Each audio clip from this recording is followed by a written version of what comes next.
दर्शकवृन्द नमस्कार। यो हो बिजनेस प्लस टेलिभिजन र बिजनेस प्लस टेलिभिजनमा बुल्सान बियर्स लिएर हामी फेरि पनि यहाँको सामु उपस्थित भएका छौँ। बुल्सान बियर्समा हामी नेपालको क्यापिटल मार्केट शेयर बजारको विविध पक्षहरूको बारेमा कुराकानी गर्ने गर्छौँ।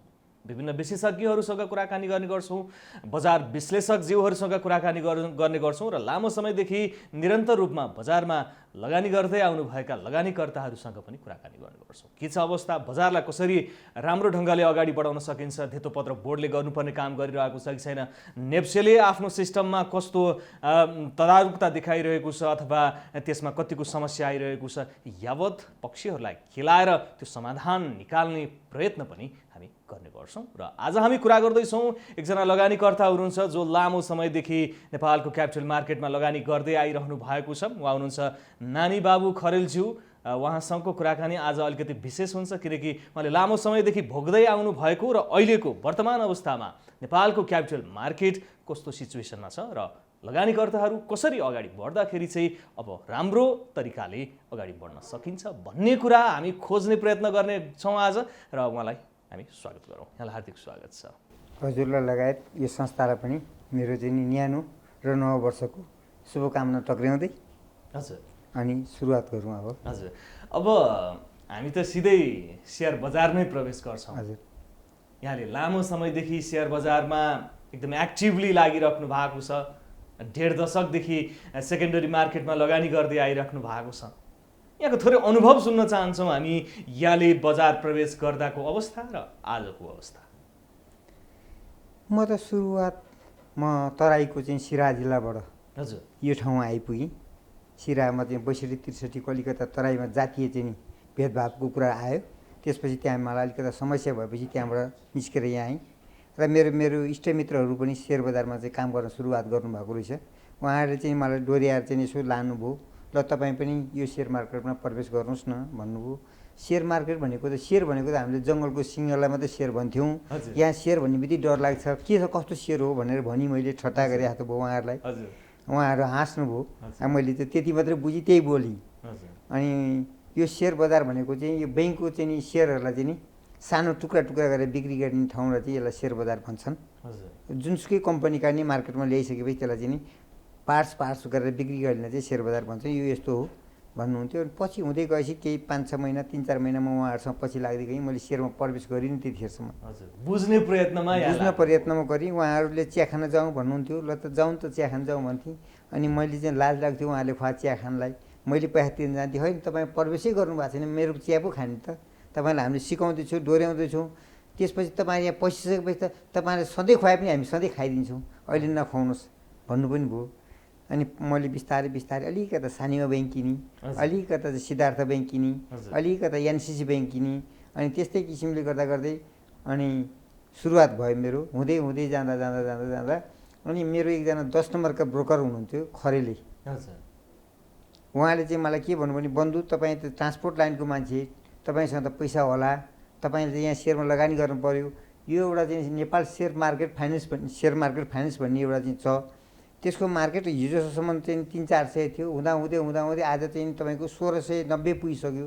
यसमा हाल्नुभयो भने त तपाईँ चाहिँ नि यो त 6000 पुग्ला जस्तो छ। बन्धु यो चाहिँ तपाईँ हाल्नुहोस्, तपाईँ मेरो खरेल बन्धु भएले गर्दा म यहाँको ब्रोकरको चाहिँ 10 नम्बर ब्रोकरको इन्चार्ज, म सञ्चालक पनि भएँ, इन्चार्ज पनि भएँ, सर्वेसर्वा मै मालिक हुँ। त्यसले गर्दा तपाईँलाई किनाइदिने मलाई बडा इच्छा छ भने मसँग त पैसा भएको पैसा थोरै पैसा सिध्याएँ भने। अनि त्यस पछाडि होइन त्यो सेयर किन्नुहोस् न अलिकता भने 500 रुपियाँको 500 किता चाहिँ नि त्यो किनिदिनु भयो नेपाल सेयर फाइनेन्सको 1690मा। त्यो किन्दै गयो 1600बाट 1900 भन्दा पनि माथि नागिदिएपछि थप्नु मन लाग्यो, बढाएदेखि थप्नु मन लाग्यो। पैसा खोज्दै ल्याउँदै गर्दै अलिकता पैसा थप्दा 3000 किता पुर्याएँ मैले। अनि त्यसपछि त्यसले चाहिँ नि राइट सेयर निष्कासन गर्ने भन्यो। राइट पनि फेरि कति भन्नुहुन्छ भनेदेखि 3.63 समथिङ माथि नै अझ गुना त्यति निकाल्यो। अनि मैले शङ्का गरेँ 81 यत्रो पर्सेन्टको चाहिँ आज 1690मा किनेपछि यो सबै सेयर आएर मलाई फेरि 1690कै दरले आउनु भयो त म त चाहिँ नि आजै धनी पो हुने छु, म त यो चाहिँ हिराको मालिक जस्तो हुने रहेछु भने जस्तो मलाई महसुस भयो। भनेपछि यहाँलाई सुनको अन्डा दिने कुखुरा जस्तो लाग्यो सेयर बजार। हजुर। अनि मैले सोचेँ, एकछिन त सोचेँ, घरमा आएर भनेँ यो तपाईँले चाहिँ यस्तो कुराकानी गर्नुभयो, यो एकदम छिटो छिटो सम्पत्ति कमाउँदा त छिटो छिटो डुब्नु पनि सकेला नि भनेर मेरो श्रीमतीले भन्नुभयो हजुर होइन। त्यहाँ भन्ने किसिमको कुरा भयो। मेरो श्रीमती पनि त्यहाँ भएको बेलामा ससुरा पनि आउनु भएको थियो। तपाईँले आज हतवत कमाएको ठाउँमा त हतवत जाँदाखेरिमा त तपाईँ डुब्नु पनि सक्नु होला नि पनि भन्नुभयो। होइन बुवा, मेरो जेठी सासू छोराहरू पनि त्यहाँ कमाएर दिनको 2 लाख कमाएँ भन्नुहुन्छ, कसैले भन्छ 50,000 कमाएँ भन्नुहुन्छ। म त आज 500 किता कमाउँदा त एकैचोटि 1690मा किनेको 2100 पुन लगाइसक्यो, कति कमाइ भयो होला त्यहाँ त। मैले हिसाब जोड्नुहोस् त। म त अहिले हिसाब जोड्न थाल्ने उताउलो हुन्छु होला भनेर मैले हिसाब जोडे छैन भने मैले। उहाँहरू हाँस्नुभयो। भनेपछि मैले फेरि अरू थप्दै जान्छु, तपाईँसँग भएको पैसा ल्याउनु, मसँग 50,000 छ ज्वाइँले दिन्छु नि त भनेर ज्वाइँले उहाँले दिनुभएको थियो। सासू पालो छोरीलाई दिए 50,000 थियो, मलाई त ज्वाइँलाई पनि दिनु मन लागेको थियो। ल्याउ छोरी भनेर फेरि छोरीसँग आएर मलाई पनि दिनुभयो फेरि। त्यो पनि लगेर त्यही खनाइदिएँ। हेर्नुहोस् है, यो एकदम सिरियसली मैले बनाएर बोलेको छैन यो।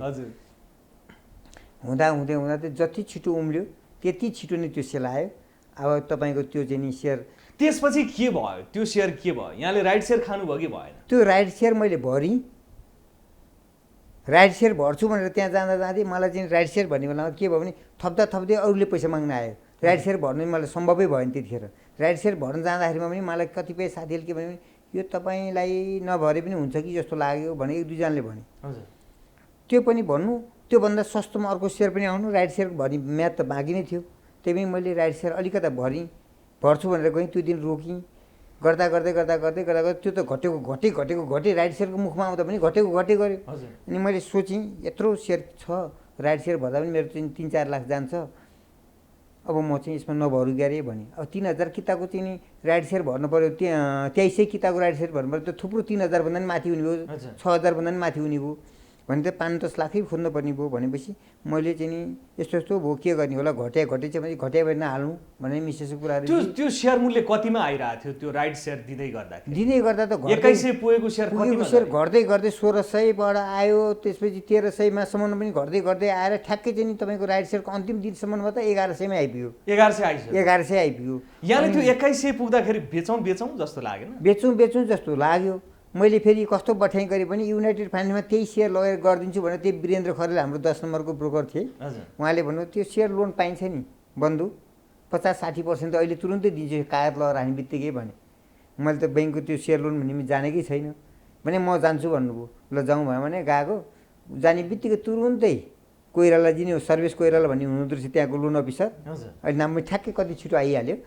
सर्भिस कोइराला तपाईँलाई तुरुन्तै दिइहाल्छु, तपाईँ व्यावसायिक रहेछ, बस व्यावसायिक भने। मेरो बस व्यावसायिकमा तपाईँ कहाँ घर भने त मेरो त चाहिँ नि जनकपुर भने त मेरो अप्सरा यातायात कम्पनी पनि मेरै हो, 43वटा बसको मालिक मै हुँ भनेपछि ओ तपाईँको गाडीमा त हामी चढेका छौँ, धेरैजना चढेका छौँ भयो भने यसै तपाईँलाई त तुरुन्तै अहिले भर्खरै लगानी गरिहाल्छौँ हामी त, तपाईँलाई त सेयर किनिहाल्नुहोस् आजै नै, हामी तपाईँलाई इमिडिएटली दिने भइहाल्छौँ भने। त्यहाँको चाहिँ चेयरम्यान कहाँ लगेर यस्तो पार्टी हुनुहुँदो रहेछ, उहाँलाई त हामीले यसो वेलकम गरेर यताउता भनेर चिया मगाइवरिकन यताउता गरेँ। अब लुम्रो झुम्रो बोल्न पनि आउँदैन थियो, त्यस्तै साधारण खालको मान्छे होइन। अनि त्यस पछाडि गएँ, उहाँले पैसा भने, त्यो हाम्रो वीरेन्द्रजीले के भन्नुभयो भने ल तपाईँले उहाँलाई पैसा पास हुने भयो, तपाईँलाई मैले फटाफटी काम गरिदिएँ, अब अरू सेयर पनि किन्नुहोस् भन्नुभयो। एनसिसी किनाउनु भयो, त्यो किनी फेरि स्ट्यान्डर्ड चार्टर किनी के किनी, त्यो राइट सेयर भर्ने कुरामा चाहिँ अहिले यसलाई भनेपछि सेयर मार्केटको सेयर धितो राखेर यहाँले अरू सेयर किन्नको लागि लोन निकाल्नु, अरू सेयर पनि किनी किन्दै गए। त्यो सेयर तपाईँ कस्तो भयो भन्नुहुन्छ भने अब बिचमा गए 300सम्म पनि ओर्यो, फर्किन्छ नातिनुहोस् न बन्धु, तपाईँ नातिनुहोस्, तल र माथि गरिदियो रुवाटै पिङ। 1600 को सेयर 300 मा झर्यो, 1690 मा किनेर 2100सम्म पुग्यो, 300सम्म आयो। अब 300 मा आउँदाखेरि हामीलाई थोरै बताइदिनु न, त्यतिखेर आउँदाखेरि यहाँको मानसिक अवस्था हुन्छ नि, यहाँको सोच्ने के सोच आउँथ्यो यहाँलाई? त्यो सेयर मैले 2100 मा बेच्नु पर्थ्यो भनेर धुकचुक सधैँभरि भइरह्यो, असाध्य भयो। अनि घरमा आउँदाखेरि हिजो सुनको अन्डा भन्नुहुन्थ्यो, सुनको अन्डालाई पनि काट्दिनु त भनेर मिसेसले भनेपछि मैले बेचौँ कि अरे भनेर घरमा सल्लाह गर्न आएँ। सुनको अन्डा पारेको कुखुरा किनेर ल्याएँ भन्नुहुन्छ, सुनको अन्डा नै काट्दिनु त, त्यो बेचेपछि त सुनको अन्डै आउँदैन तपाईँलाई, किन बेच्नुहुन्छ त भन्ने किसिमको कुरा पनि आयो। हिजो भर्खरै भनेको आज महिना दिन बितेको छैन, 2 महिना बितेको छैन, 3 महिना गएको छैन, वर्ष दिन कटेको छैन, सुनको अन्डै आजै काटिदिनुहुन्छ तपाईँले। घट्यो भन्ने बित्तिकै व्यवसाय गर्दा तपाईँले गाडी किन्न लगानी गर्नुभयो, त्यतिखेर लगानी गर्दा तपाईँले पैसा खर्चबाट भयभरको बसमा पैसा जानुभयो, बढी बनाउनु भयो, त्यसमा खर्च गयो, टायर किन्नुभयो, खर्च भयो। कमाउनु बल्ल सुरुवात हुन्छ 2 रुपियाँ 10 रुपियाँ 20 रुपियाँ 50 रुपियाँ तानेर, त्यो कमाउने भयो तान्ने त, अब त त्यसले पो कमाउने त, त्यो त घट्छ नि। घटिया बेला बेच्ने पनि होइन, अहिले बेचिहाल्नु हुँदैन, घटिया बेला नबेच्नुहोस्, बढिया बेला बेच्नुहोस्। हिजो कि 21 सय पुगेला बेच्नु पर्थ्यो, अब घटिया बेला नबेच्नुहोस् भन्ने किसिम भएपछि लौ त परिवारको सल्लाह त मान्नै पऱ्यो भनी त्यो हुँदै हुँदै गएपछि त्यस पछाडि त्यो संस्थालाई के भन्यो भने तपाईँले राइट सेट निकाल्नु गर्नुभयो, तपाईँ संस्था चाहिँ भोलि चाहिँ अलिक तरलता देखिहालेर तपाईँलाई कारबाही हुँदैछ, 6 महिनाभित्रमा योगेन्द्र श्रेष्ठलाई कारबाही गर्दैछौँ भनेर 6 महिनाको पत्रचार भयो। हजुर। योगेन्द्र श्रेष्ठ भने त्यो चाहिँ सेयर मार्केटको सञ्चालक अध्यक्ष। हजुर। 6 महिनाभित्रमा उहाँले के सेटिङ मिलाएर स्वाटै भाग्नुभयो, नेपाल छोड्नुभयो, कम्पनी छोडेर भाग्नुभयो। नेपाल सेयर मार्केट नेपालको सबै सहरमा छ। त्यो भागिसकेपछि म सेयर मार्केटमा गएँ, अलिकता 1-2वटा कुरा लिएर 2-4 जना 10 जनाको गएँ, योगेन्द्र श्रेष्ठलाई अलिकता कुरा गर्छु भनेर त्यहाँ गएको। अनि मेरो मान्छेहरूलाई पनि लिएर गएँ, तपाईँले यो सर्वसाधारणलाई चाहिँ डुबाउनलाई तपाईँले यस्तो रणनीति गर्नु, तपाईँ पनि यो ठाउँबाट बाँच्न सक्नुहुन्न नि भनेर म पनि गाडी लाइनको मान्छे अलि मूर्खता बनाएर गएँ। धम्कीपूर्ण भाषामा बोली मैले। म त व्यावसायिक मान्छे, त्यतिखेर त हजुरको चाहिँ के थियो भने अब अगाडि पनि पछाडि पनि लठित बस्ने खालको हुन्छ नि त्यहाँ त अब चाहिँ नि सिन्डिकेटमा म नजाने, म चाहिँ दादागिरीको साथसँग मैले चाहिँ गाडी जुनसुकै रुटमै म हालिदिने, आफ्नो नयाँ गाडी चलाएको दममा आफ्नो भएको होइन। काहीँ चाहिँ अरूले एउटा गाडी 5 जना 7 जना पार्टनर, म 43 वटा गाडीको मालिक बनेको। अब त्यति बेलामा फेरि अच्युत किन खरेल आइजिपी भएको, अब यसको त दाजुभाइ आइजिपी चाहिँ यसलाई छुनै हुँदैन, यो त आगो हो यो, यसले फुक्दा पनि आँखामा चाहिँ आगोको ज्वाला पर्छ भने त कुरा पनि गर्न थालेँ। मलाई तिनीहरूले उचाल्थे फेरि। हुँदै म चाहिँ त्यो सेयर मार्केट आज समाप्त भएर गयो। त्यो मान्छेलाई चाहिँ दिल्ली गएर बसेँ, दिल्लीबाट समातेर ल्याएँ। अहिले चाहिँ अदालतले 1 वर्ष पुरा नहुँदै सेटिङ मिल्दो रहेछ, त्यहाँ सेटिङबाट उसले फुक्का भयो। त्यसले चाहिँ 2 अरब यहाँको सेयरबाट कति त्यो ब्याकअप पाउनुभयो कि भएन यहाँले? त्यहाँबाट 0, त्यो जति लगानी सबै कोल्याप्सै भयो। 0 अहिलेसम्म कुनै किसिमको कुनै त्यसलाई कुनै संस्थाले ग्याबे पनि छैन, केही पनि छैन। त्यो संस्थाको यहाँको जति सम्पत्ति थियो त्यो सबै कोल्याप्सै भयो। त्यहाँ 2300 किता सेयर सबै भयो। जस्तै एकचोटि उदाहरणमा चाहिँ मैले हजुरलाई के गर्छु, निर्मल दाइले भन्नुहुन्थ्यो मैले चाहिँ यत्रो पैसा इन्भेस्ट गरेँ, म चाहिँ त्यति 1 वर्षभित्र 6 महिनाभित्र म समाप्तै भएँ, पछि आइपिओ गरेँ, के गरेँ, म आज चाहिँ नि नेपालको बादशाह बनी भन्नुभयो। मलाई एक दिन बोलाउनु भयो ट्रेड टावरमा, भाइ तिमी पनि जिल्लावासी, म पनि जिल्लावासी, तिमी मैले नानगढमा मेरो सिनेमा हलमा आएर सिनेमा पनि हेऱ्यो होला, तिमी अलिकति पीडित भयो, म तिमी जस्तै 2-4 जना म ब्रिफिङ गर्छु, म चिया खुवाउँछु, खाजा खुवाउँछु, मेरो ट्रेड टावरमा आउनुहोस्, मेरो अफिसमा त्यहाँ चाहिँ बस्नु, एउटा चाहिँ चिया दोकानमा बसेर गफ होला भन्नुभयो। गएँ, बसेर गफसफ भयो अरे यस्तो हो। अत्याउनु आत्तिया बेलामा चाहिँ नि हौसला दिनुपर्छ मान्छेलाई। त्यसले गर्दा तपाईँ नआत्तिनु नमात्तिनु भन्थे। तपाईँले चाहिँ धेरै गाडी चलाउनु भयो, मैले सीमित वीरगन्जबाट काठमाडौँको नाइट बस चलाएँ, सिनेमा हल चाहिँ मैले चाहिँ नि नेपालको 5-7 ठाउँमा चलाएँ। आज म पनि एकचोटि बिग्रेर सिद्धिया थिएँ, आज मलाई यसैले बादशाह बनाएको छ। तपाईँ फेरि केही पैसा खोजेर भए पनि लगानी गर्नुहोस्, अन्तको पैसा लगानी गर्नुहोस्। टाढाको धन चाहिँ धन भनेर नठान्नुहोस्, नजिकको हातमा ल्याउनुहोस्, घाटा परेपछि पनि त्यो सन्तोष गर्नुहोस्। मैले जुवा खेलेको थिइनँ, आज जुवाई खेलेँ भने सन्तोष गर्नुहोस्, फेरि अर्को इन्भेस्ट गर्नुहोस् भन्नुभयो। त्यसैबाट म बिस्तारै इन्भेस्ट गर्दै थोरै त्यो पछि पनि सेयर बजारप्रति वितृष्णा चाहिँ पैदा भएन मलाई। त्यो कसरी पोजिटिभ हुन सक्नुभयो? यहाँको सम्पत्ति त धेरै कोल्याप्स भएर गयो। होइन, मैले यसो सम्झेँ, मैले त्यत्रो गाडी मध्येमा गाडी सुरुवात गर्ने बित्तिकै मेरो एउटा गाडी चाहिँ त्रिशुलीमा खसेछ। बिमा कम्पनीमा गए, बिमा कम्पनीले भनेको त म तपाईँलाई त चाहिँ नि तपाईँले जानी खोलामा खसाउनु भयो होला, म चाहिँ क्षतिपूर्ति दिन्न भने जस्तो भयो। म चाहिँ आफै मेरो कर्मै फुटेको रहेछ, त्यसले गर्दामा मेरो कर्मलाई दोष दिनुपर्छ, अर्कोलाई दोष दिन्न। राज्यलाई त दोष दिन्छु म 100%, किनभने कतिपय जनताहरूले चाहिँ घर बेचेर घर धितो राखेर स्वानी छोराछोरीको गरगहना धितो राखेर त्यो सेयरमा प्रवेश गरेका थिए। त्यो संस्था आज भागेर डुबेर चाहिँ त्यस्तो अवस्था भएर फर्काएर ल्याएर गर्दा पनि त्यसको सम्पत्तिहरू स्टार मल त्यत्रो छ, पुतली सडकको चाहिँ त्यो सेयर मार्केट भवन भनेको त्यत्रा बिल्डिङ छन्, त्यो बैङ्क छ, त्यसको अचल सम्पत्ति छ, त्यो बेचेर दिनुपर्छ पर्दैन राज्यले। तर राज्य नै निकम्मा भइसकेपछि हाम्रो भाग्य नै र हाम्रो अभिभावकै नै खतमै छ, नालागै छ, प्यारालाइसिसै भएको छ, दिमागै नभएको राज्य छ भनेदेखि अनि हामीलाई के आशा गर्ने त? हामी आफ्नो खुट्टा फेरि उभिनुपर्छ, हलो जोतेर भयो भने, कोदालो खनेर भयो भने, जे गरेर पनि गर्नुपर्छ। नैराश्यताले चाहिँ हाम्रो चाहिँ प्रगति गर्न सक्दैनौँ, फेरि गर्नुपर्छ, फेरि रोप्नुपर्छ। मकै रोप्दारमा खोया मात्रै भएछ, दाना लागिन्छ भन्ने सोचेँ मैले। हजुर, हिम्मत चाहिँ नि जुटाउनु, हिम्मत आयो। त्यस पछाडि मैले फेरि बिस्तारै गर्दै गरेँ। मैले चाहिँ नि हजुरको 1160 किता सानीमा ब्याङ्कको थियो। हजुर, त्यो हजुरको मेरो 5,50,000 पऱ्यो 1160 कितालाई। त्यो मेरो चाहिँ छोरीको बिहा गर्ने बेला भयो। हजुर, छोरी बिहा गर्ने बेला मलाई चाहिँ पैसाको समस्या भयो। अनि मैले एकजना साथी चाहिँलाई के भने मलाई यस्तो थो पऱ्यो, मलाई पैसा दिनुहोस् न, अलिकति छोरीको बिहा पऱ्यो, अलिकति खर्च गर्नु परिन्छ, 5 लाख चाहिँ दिनुहोस् न भने कसरी दिनु र भन्ने किसिमको कुराहरू। अब मसँग लानमा हुँदा उहाँ इटरीमै हुनुहुन्थ्यो, चिनजान थियो, त्यही हिसाबले मैले सम्पर्क गरेको थिएँ। लास्टमा आएपछि उहाँलाई काठमाडौँ आउनुभयो, राष्ट्रिय सहकारीको चाहिँ उहाँ अध्यक्ष हुनुहुन्थ्यो। तपाईँलाई त दिनु त दिन्छु, मलाई के दिनुहुन्छ भने मसँग 1100 किता सेयर छ, 1160 किता, 60 किता चाहिँ मलाई राख्न दिनुहोस्, 1100 किता तपाईँ खानुहोस् भने। त्यो 1100 कितामा 5 लाख कहाँ दिने? 5 लाखमा मैले किने, 5.5 लाखमा किने भने ल त्यस भए 5.5 लाख किने भए म 4.5 लाख दिन्छु, 1 लाख रुपियाँ तपाईँलाई घाटा पऱ्यो भने हुन्छ ल्याउनु 4.5 लाख भने। अनि त्यसपछि 4.5 लाख रुपियाँ मलाई दिनुभयो उहाँले। अनि यो सेयर पनि नामसारी गरिहाल्नुहोस् न, तपाईँको सम्पत्ति तपाईँ लगिहाल्नु, तपाईँको नाममा राख्दा तपाईँलाई भारी बोक्नु पऱ्यो भनेर भन्नुभयो। फेरि परेन भने ल ठिक छ त्यसो हो भने भनेर मैले त्यो सेयर उहाँलाई बेचेँ, मुखले बेचेँ, मेरो नामबाट नामसारी भएको थिएन। त्यो 4.5 लाख रुपियाँ लिएँ, आफ्नो अरू पैसा भएर छोरीको बिहा गरेँ। पछि त्यसको राइट सेयर आयो, यताउता गर्दै म फेरि अहिले पनि 25-30 हजार किता चाहिँ त्यो सानीमाको सेयर बनाएँ। अनि अरू कम्पनीको त्यस्तै गरेर सिद्धार्थको त्यस्तै बनाएँ, एनसिसीको त्यस्तै बनाएँ।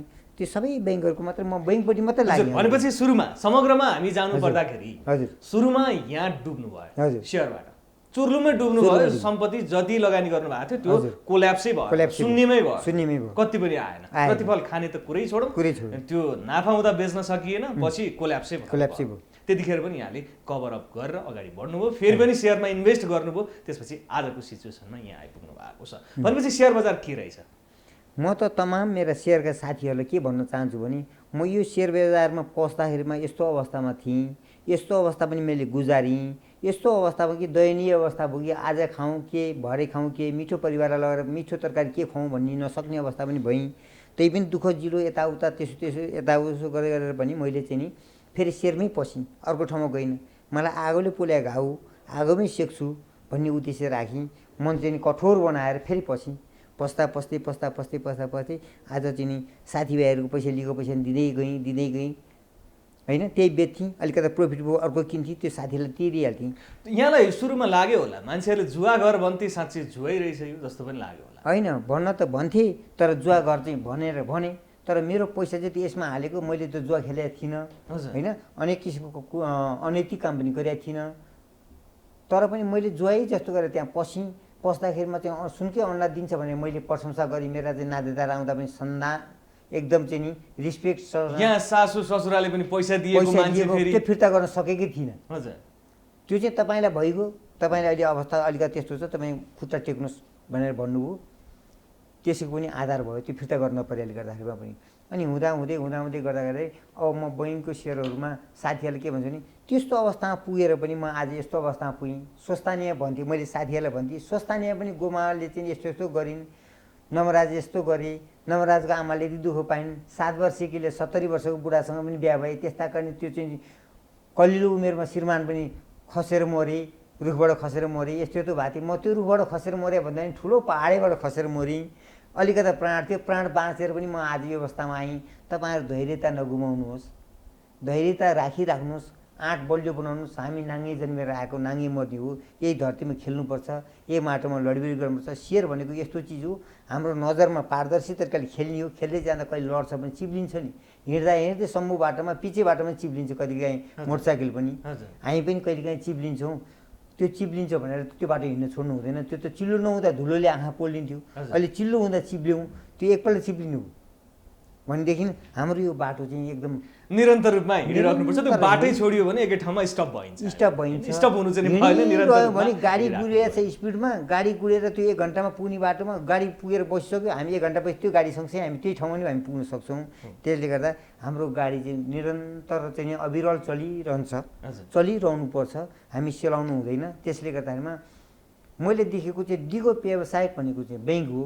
ब्याङ्कले चाहिँ अलिकता हाम्रो सेयर धनीपट्टि ठिक छ, हामी त्यो सब्जेक्टमा आउँछौँ। पछिल्लो समय अब यो लकडाउन भयो, लकडाउन पछिको जुन 7-8 महिना 8-9 महिनाको अवस्थालाई हेर्दाखेरि अल टाइम हाईको रेकर्ड, त्यसपछि फेरि नेप्से इन्डेक्समा वृद्धि, कारोबार रकममा पनि त्यतिकै वृद्धि, 10 अर्ब चान्सुनको कारोबार, 7-8 अर्बको नियमित कारोबार, यसलाई कसरी विश्लेषण गर्नुहुन्छ? यहाँ त्यो सिचुएसन भोगेर ब्याक टु भएर अहिले आउनु भएको छ।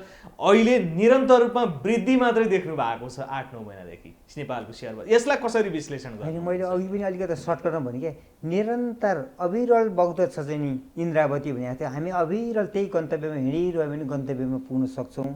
आज नभएको चिज भोलि हुन्छ। आज हामीले एउटा बिरुवा रोपेको छ, त्यो बिरुवाबाट फलै परेन, पात मात्रै झरेर गयो भने त्यो बिरुवा फले अर्को बिरुवा रोप्ने होइन। त्यही बिरुवालाई पानी हाल्ने, मल हाल्ने, मलजल गर्दै गर्दाखेरिमा त्यो बिरुवाले फल पनि फलाउँछ भन्ने उदाहरण दिँदै मेरो तल्लो वर्गका साथीहरूलाई। माथिल्लो वर्ग त म फर्केर हेर्नै सक्दिनँ। तल्लो वर्गलाई म के भन्छु, म त निरन्तर बगिरहेको पानी जस्तै निरन्तर हिँडिरहनुपर्छ, गन्तव्यमा पुगिन्छ अवश्य पनि।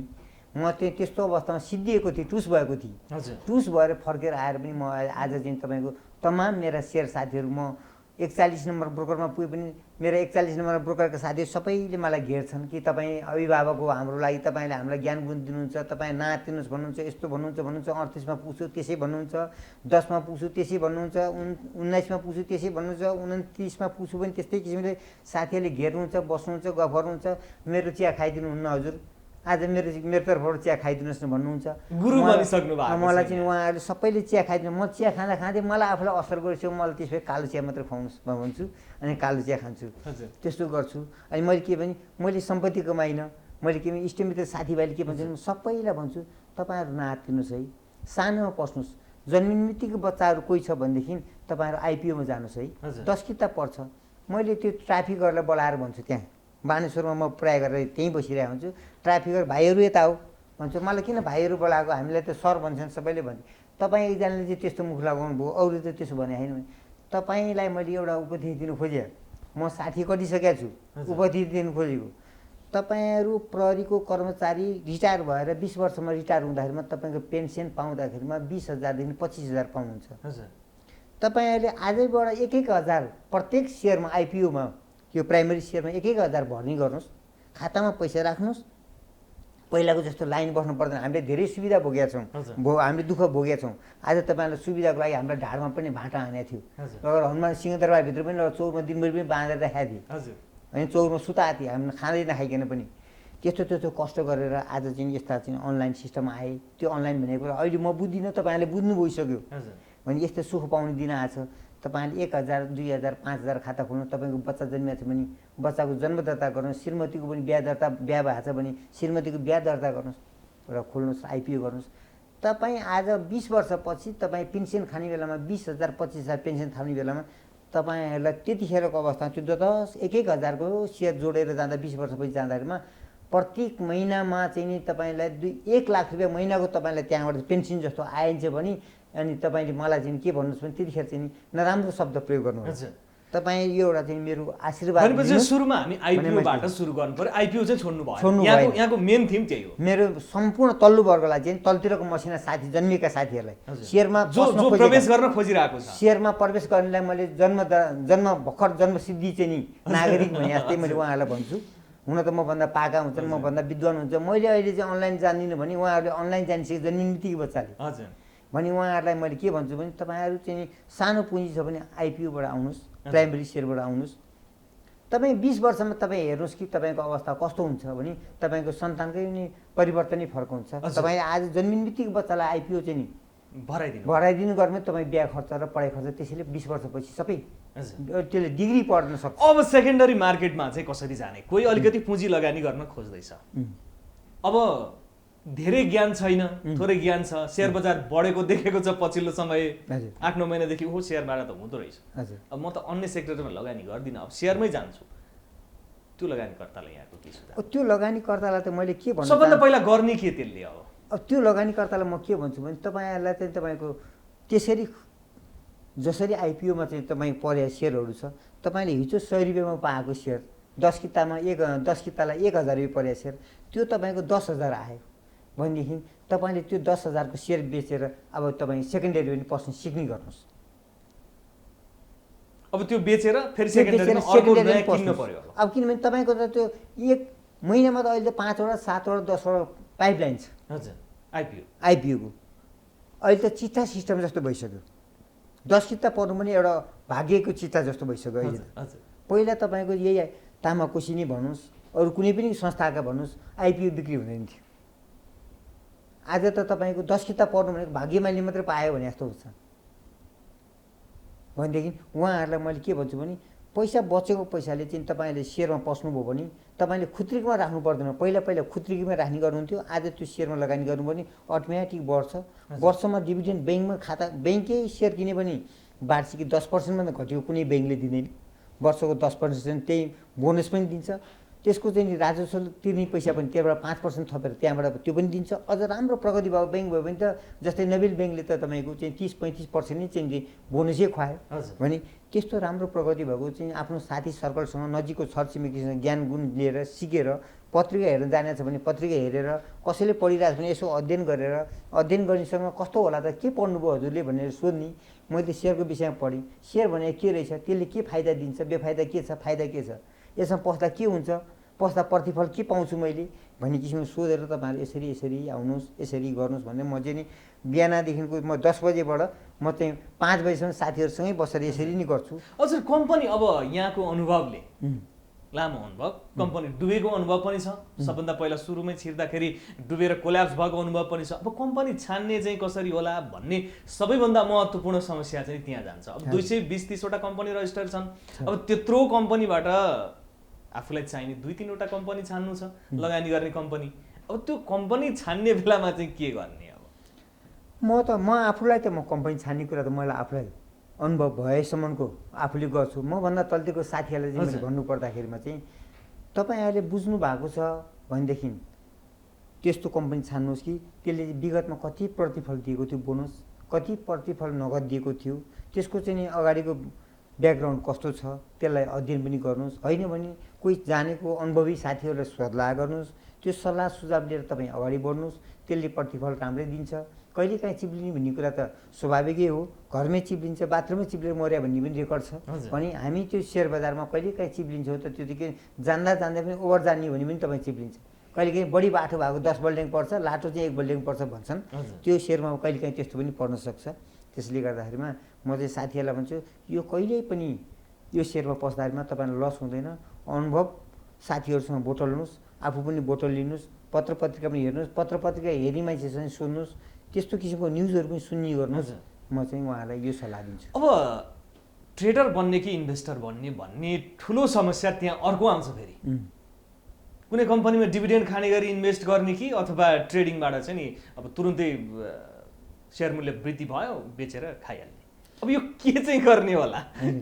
म चाहिँ अब एउटा कुरा यस्तो भन्छु कि अब कसैले एउटा कोठामा बसेका छन्, श्रीमान श्रीमती छ, उसको पुँजी नै चाहिँ 5 लाख रुपियाँ मात्रै छ भने उसले त के गर्नु पऱ्यो भने अब प्रफिट भएको छ भनेदेखि 10% जति 20% जति प्रफिट भयो भने त्यसले चाहिँ चलायमान गरिराख्नु, ट्रेडिङ गरिराख्ने हो। किनभने त्यो ट्रेडिङ भइरहेपछि अटोमेटिक तपाईँको त्यो आउँछ। अनि बोनस खाने बेलामा मौका पऱ्यो भने बोनस खाने बेलामा चाहिँ अब कहिलेसम्म बोनस आउने जस्तो छ भने पत्र पत्रिका हेर्दै गर्दाखेरिमा ऊ ट्रेडर गर्दा गर्दै चाहिँ अनुभव पनि हुन्छ। अनुभव हुँदा चाहिँ अब त बोनस दिन्छ है भनेपछि म तपाईँहरूलाई 3 महिनाको घर भाडा एकैचोटि दिन्छु है घरपेटी सौबा भनेपछि हुन्छ। के पर्यो तपाईँलाई, मैले सेयर किनेको थिएँ, अलिकति सेयर चाहिँ त्यो जाममा परेको छ, मैले चाहिँ यसो यसो गर्न लागिरहेको छु भने हुन्छ नि दिनुहोस् न भनेपछि उसले 3 महिनाको चाहिँ आशा गर्छ। किन 1 महिनाभित्रमा बोनस आउँछ, 1 महिना पछाडि मेरो खातामा अर्को महिनामा मेरो खातामा डिस्प्याच हुन्छ, अनि तेस्रो महिनामा मेरो खातामा आइसकेपछि उहाँलाई तेस्रो 3 महिना भनेपछि त 2 महिना मैले दिनु पाएँ भने उहाँकोबाट नै म नजिक बनी, भोलि उहाँसँग नै पैसा माग्नु पाउने वातावरण बनी भनेपछि 3 महिना मलाई अस्ति दिनुभएको थियो, म 6 महिनाको पैसा तपाईँलाई दिदी। कहिलेकाहीँ दुःख पर्दा मलाई सहयोग गर्नुहोस् है भने किन नगर्नु तपाईँ जस्तो मान्छेलाई। तपाईँ सेयर मार्केट मलाई पनि सिकाउनुहोस् न तपाईँको कला, म पनि तपाईँलाई अलिकति पैसा दिन्छु, मलाई पनि सेयर किनिदिनुहोस्, नभए तपाईँकै नाममा सेयर किनिदिनुहोस् भन्न थाल्छ त्यो घरपेटीले पनि। भनेपछि जोसँग थोरै पुँजी छ तिनीहरूले ट्रेडिङ गर्दा राम्रो, एकदमै राम्रो। किन राम्रो भने उसले त त्यो चलायमान हुनु पऱ्यो नि त, खानु पऱ्यो नि, उसको जागिर छैन भने। जागिर छ भने चाहिँ राम्रो कम्पनीको राख्दाखेरिमा चाहिँ उसलाई राम्रै हुन्छ। यदि उसले चाहिँ नि काम ट्रेडिङ गर्दै गर्दै गयो, प्रफिट बुक गर्दै गर्दै गएर अब चाहिँ पाक्न लागे बाली छ है यो त, अब त बोनस दिन आँट्यो, अरू कम्पनीले त दिइसक्यो, यो कम्पनीको यसपालिको रेकर्ड यस्तो छ भने उसको रेकर्ड चाहिँ यसो हेर्दाखेरिमा कति देला त भनेपछि यसको त यसपालि चाहिँ 33% दिनेछ बोनस भन्ने भयो भने बोनसलाई पनि कर प्रयोजनलाई उसले त्यहाँ छुट्टै दिन्छ भन्ने किसिम भयो भने त्यसले रिजर्भ गर्न सक्ने पनि त्यसको पनि सोच राख्नु पऱ्यो कि ऊ लाज मानेर म साथीसँग सल्लाह कसरी गरौँ, त्यो बुवासँग मैले कसरी सल्लाह गर्न जाउँला, त्यो दाइसँग कसरी सल्लाह त्यो त विद्वान दाइ रहेछ, त्योसँग बोल्दा मलाई सरबिन्दाले मेरो वाक्य फुट्दैन। म तपाईँ कहाँ चाहिँ तपाईँ विद्वान हुनुहुन्छ, म अभिज्ञ छु, मलाई तपाईँले चाहिँ डाक दिनुभयो, म चाहिँ एकदम चाहिँ हजुरलाई चाहिँ आभारी बनेर चाहिँ म हजुर कहाँ आएँ। म हिजो चाहिँ मलाई तपाईँले मलाई यो ज्ञान सिकाउनलाई मलाई डाक दिनुभयो, मलाई तपाईँको चाहिँ नि एकदमै हिजोको ऋण खाएको रहेछु, आज मलाई तपाईँको विद्या मैले सिक्दैछु निःशुल्क, मैले देशभरिलाई छर्न पाएँ मेरो ज्ञान, होइन मेरो अन्तर्राष्ट्रिय जगतमा पनि छर्न पाएँ मेरो ज्ञान।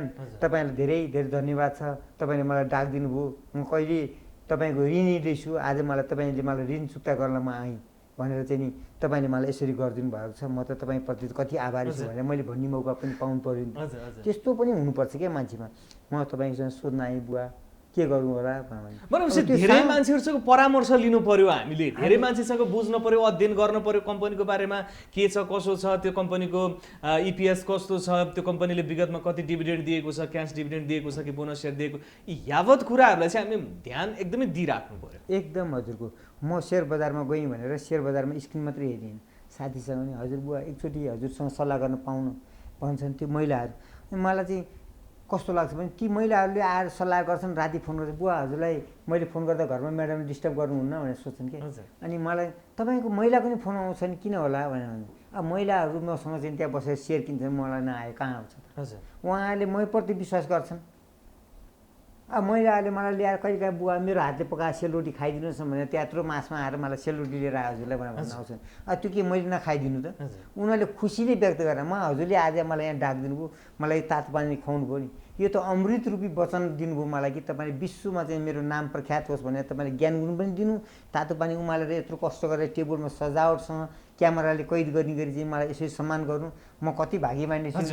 उहाँहरूलाई त म त धेरै धेरै चाहिँ हजुर ज्ञान गुण चाहिँ लिइराख्नु पर्छ। अब यहाँले अघि पनि भन्नुभएको थियो चिप्लिन्छ, कहिले काहीँ सेयर किन्दाखेरि गलत ठाउँमा परिदिन्छ, त्यतिखेर के भयो त?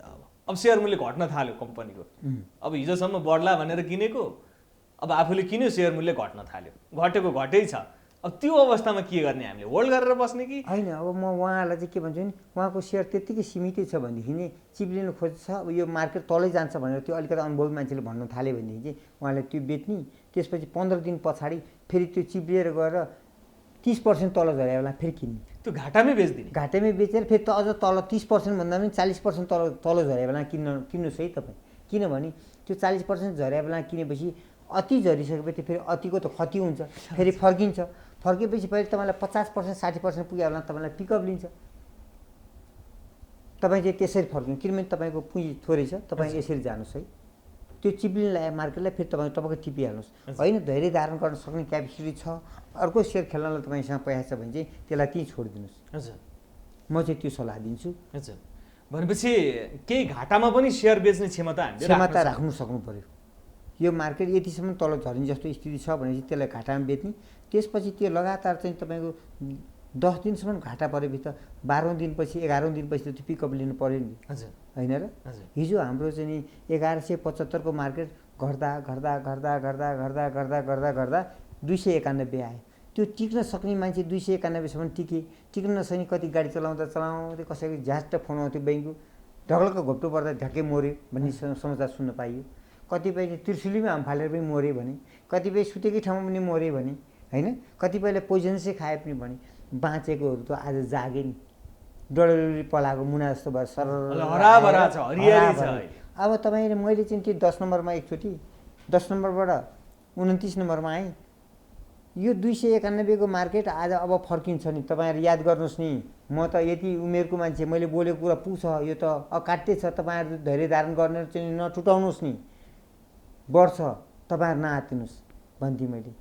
कहिले 1-2जनाले के भने उहाँले बोलेको कुरा त पुग्छ है, उहाँको त मुखमा सरस्वतीले बसेको छ नि भने, अनि हुँदै हुँदै हुँदै अलिअलि बढ्दै बढ्दै गएपछि बढ्ने अलिकति लक्षण देखेँ, बुढाले सट्टै भनिहाल्नु म 500 पुग्छ भनेर भन्नुभयो भने, बुढालाई अनि 1-2-4जनाले के भने अलिक पर बसेर बुढाको दिमाग खुसी छ, बुढाको दिमाग खुसी 500 पुग्छ भनेपछि निरन्तर रूपमा बजार घट्दैन, बजार घटेपछि बढ्छ, यो चाहिँ नि नियमित प्रक्रिया हो, आत्तिनु भएन।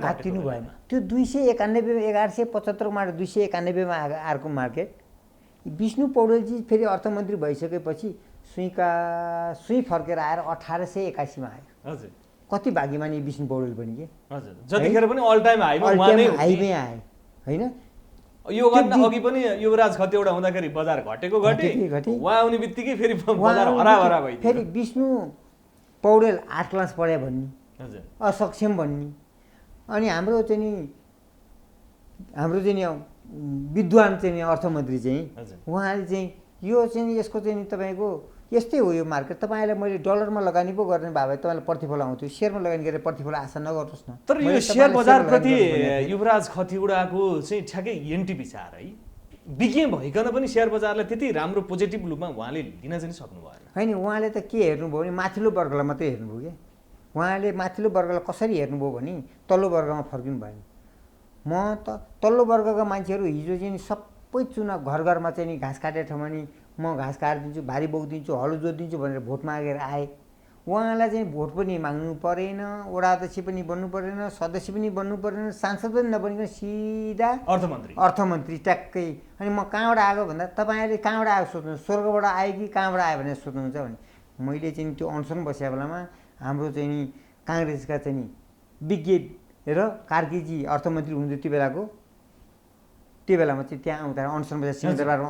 अनसन बसेको बेलामा कतिपय धरपकड पनि भयो त्यहाँ बसेर भने युवराज खतिवडा डाक्टर साहेब मेरो नातावाद पनि हुनुहुन्छ नातावाद र कृपावादको कुरा म यहाँ अगाडि बढाउँदिनँ म पनि खरेल हो उनको ज्वाइँ एउटा छोरी भएको ज्वाइँ पनि खरेली हो तर मेरो नाता पर्ने भए पनि उहाँ विद्वान मान्छे अमेरिकाको चाइनाको भारतको अर्थमन्त्री बन्नुपर्ने मान्छे उहाँले त यहाँ हाम्रो विषयमा त कपुरी कदेखि गाँठफारी ग्यासमा नजाने रहेछ उहाँको त्यो अर्थतन्त्र त्यो देशलाई मात्र काम लाग्ने हाम्रो देशलाई काम लाग्दैन हाम्रो यो देशमा त माटो सुहाउँदो अर्थमन्त्री नभएले गर्दा उहाँ चाहिँ अनविज्ञ नै मैले मेरो विद्वान भइकन अनविज्ञ मैले उहाँलाई मैले चाहिँ नि मेरो विवेकले त्यो भने त्यसले गर्दा उहाँले जे सोच्नुहुन्छ त्यो कारवाही गरे पनि गर्नुहोला तर चाहिँ नि यो देशमा सुहाउँदो माटो चाहिँ उहाँ होइन किनभने तलतिर फर्किनु उहाँले जान्नु भने उहाँ स्वर्गबाट आएको अर्थमन्त्री हुनुभयो तर सेयर बजारप्रति त्यत्रो नकारात्मक हुनुपर्ने अवस्था त थिएन नि होइन थिएन पुँजी कलेक्सन गरेर कुनै एउटा कम्पनी सञ्चालनमा भइरहेको छ त्यो पुँजीको चाहिँ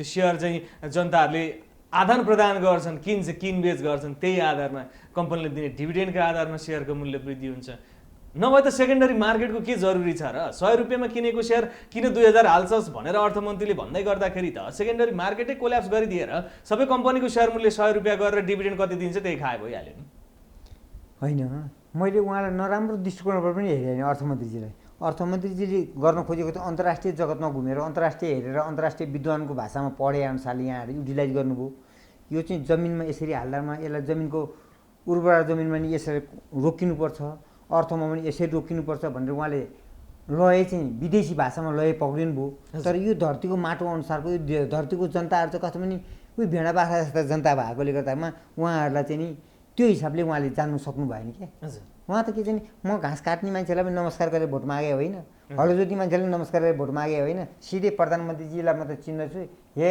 चाहिँ पितामाता तपाईँ ओली सरकार तपाईँ मेरो पितामाता हो तपाईँभन्दा बाहेक अरू दायाँ बायाँ अरू चाहिँ मभन्दा ठुला मन्त्रीहरूलाई पनि म चिन्दिनँ तपाईँभन्दा बाहेक म कसैलाई कदर पनि गर्दिनँ त्यसले गर्दामा म अर्थमन्त्री हुँ सक्षम विश्वले मलाई प्रख्यात भनेर राखेका छन् मेरो लयअनुसार जान्दछु मैले एकचोटि उहाँलाई राखेँ तपाईँसँग मैले इन्टरभ्यूमा मैले चाहिँ केही कुरा तपाईँलाई मैले गुनासो पोख्न खोजेको तपाईँ मेरो चाहिँ जुनसुकै रूपबाट भए पनि मैले चाहिँ तपाईँलाई त्यो रूपमा सम्बोधन गर्न आउँदिनँ कि म चाहिँ हाम्रो निमुखा वर्गपट्टिबाट म सम्बोधन गर्न खोजेको हाम्रो चाहिँ निमुखा वर्गलाई उकास्ने उपाय गर्नुहोस् न निमुखा वर्ग चाहिँ डुब्दा डुब्दा टुपी पनि डुबेर तलतिर भाँसिसक्यो दलदलमा अब त्यसलाई समात्ने उपाय पनि छैन उकास्ने उपाय पनि छैन धनी व्यक्ति बढ्दै बिजुली खम्बाभन्दा माथि पुगिसके यो असमानता भयो यो तलतिरकोलाई माथि उठाउने काम गर्नुहोस् न माथि त माथि उठेकै छ तपाईँले माथिलाई मात्रै सम्बोधन गरिदिनुहुन्छ माथि मात्रै हेरिदिनुहुन्छ धनाध्यसँग मात्रै लिङ्क हुन्छ गरिबसँग तपाईँ सम्पर्क गर्न सक्नुहुन्न म जस्तो झुत्रो झाम्रो मैलो लुगा लाउने मान्छेसँग तपाईँ नजिकै बसेर एकचोटि कुरा गर्दा